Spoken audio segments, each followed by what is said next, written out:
Отбасысыз адамның күні жоқ. Балғын балалық шағың, анаңның түнде ұйықтарда айтқан ертегілері, осының бәрі отбасының керемет сипаттары емес пе? Кітап адам баласының сан ғасырлық ақыл-ойының жемісі. Кітап оқудан тыйылсақ, ой ойлаудан да тыйылар едік, деген еді Ғабит Мүсірепов. Біздің отбасымыздың да кітапқа жаны құмар. Әркімнің өзінің талғамы және бағытына қарай сүйіп оқитын кітаптары бар. Кітаптан алған әсерлерімізді кешкі асқа үстелге отырғанда талқылап, бір-бірімізге түсінгенімізді бөлісіп отырамыз.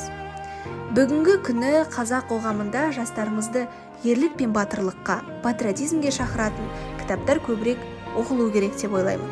Өз отбасымыздың тарапынан кітап оқу үрдісін ұрпақтан ұрпаққа таратамыз деген ойдамын.